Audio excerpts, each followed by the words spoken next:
بسم اللہ الرحمن الرحیم۔ شروع اللہ کے نام سے جو بڑا مہربان و نہایت رحم کرنے والا ہے۔ مشکل کے وقت اللہ کا دروازہ کھولنا چاہتے ہو تو اللہ تعالیٰ تمہاری قسمت کا دروازہ کھولنا چاہتا ہے۔ جلدی جلدی ویڈیو دیکھ لیجئے، شاید پھر کوئی ایسا تسبیح بتانے والا نہ ہوگا۔ محترم ناظرین، مشکل کے وقت اللہ تعالیٰ کا دروازہ کھولنے والے تسبیحات جو بندہ پڑھے گا، اللہ تعالیٰ مشکلات کا وقت انتہائی مختصر کرے گا، اللہ تعالیٰ مشکلات ختم فرمائے گی، زندگی سور ہو جائے گی۔ محترم ناظرین، وہ تسبیحات نوٹ فرما لیں۔ جب کوئی مہم درپیش ہوتی ہے یا کوئی مصیبت نازل ہوتی یا کسی قسم کی بے چینی ہوتی تو سرور کائنات سردار دو جہاں یہ دعا پڑھتے تھے، یا حی یا قیوم برحمتک استغیث۔ اسی طرح دوسرے وظائف اور اعمال بھی نوٹ فرما لیں، انشاءاللہ ساری عمر ساری زندگی خوشحال رہیں گے۔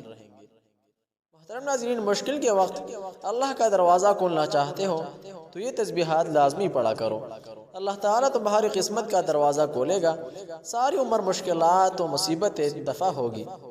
کشائش و آسودگی کے دروازے کھولنے کے لیے شیخ ابن فہد اور دوسروں نے روایت کی ہے، ایک مرد نے امام موسیٰ کاظمی کی خدمت میں شکایت کی کہ میرا کاروبار بند ہو گیا ہے، جو کام بھی کرتا ہوں فائدہ حاصل نہیں ہوتا، جس کام کو شروع کرتا ہوں وہ مکمل نہیں ہوتا۔ حضرت نے فرمایا، صبح کی نماز کے بعد 10 مرتبہ پڑھو یہ کلمات: سبحان اللہ العظیم و بحمدہ استغفر اللہ و اسألہ من فضلہ۔ منزہ ہے اللہ جو عظیم اور اس کی حمد و ستائش ہے، میں اللہ رب العزت سے مغفرت چاہتا ہوں اور اس کے فضل و کرم کا سوال کرتا ہوں۔ راوی کہتا ہے کہ تھوڑا عرصہ اس کو میں نے باقاعدہ پڑھا تو ایک دیہات سے کچھ لوگ میرے پاس آئے، جنہوں نے مجھے خبر دی کہ تیری قوم کا ایک آدمی مر گیا ہے جس کا تیرے علاوہ کوئی وارث نہیں ہے۔ بس بہت سامان میرے ہاتھ لگا اور ابھی تک میں بے نیاز ہوں۔ اصول کافی اور مکارم اخلاق میں روایت ہے کہ ایک آدمی امام موسیٰ کاظمی سے عرض کی کہ مجھے ایسی دعا تعلیم فرمائیے کہ دنیا اور آخرت دونوں کو اپنے اندر لیے ہوئے ہو اور آسمان بھی ہو۔ حضرت نے اسے یہ دعا تعلیم فرمائی کہ صبح کی نماز کے بعد سورج نکلنے تک پڑھے۔ اس مسلسل پڑھنے سے اس کی حالت اچھی ہو گئی۔ محترم ناظرین، مجرب ترین اولیاء اللہ کا پاورفل وظیفہ ویڈیو میں بتانے والا ہوں۔ محترم ناظرین، نبوی اعمال نوٹ فرما لیں۔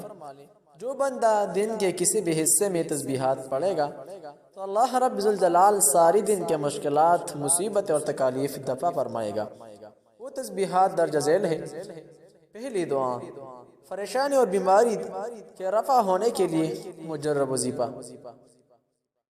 امین نے حضرت رسول اللہ صلی اللہ علیہ وسلم نے خدا سے روایت کی ہے، ایک آدمی نے حضرت محمد مصطفیٰ صلی اللہ علیہ وسلم کی خدمت میں بیماری اور تنگ دستی کی شکایت کی تو حضور صلی اللہ علیہ وسلم نے فرمایا کہ ہر فرض نماز کے بعد یہ کلمات، یہ آیت پڑھو: توکلت علی الحی الذی لا یموت، الحمدللہ الذی لم یتخذ صاحبۃ ولا ولدا ولم یکن له شریک فی الملک ولم یکن له ولی من الذل وکبرہ تکبیرا۔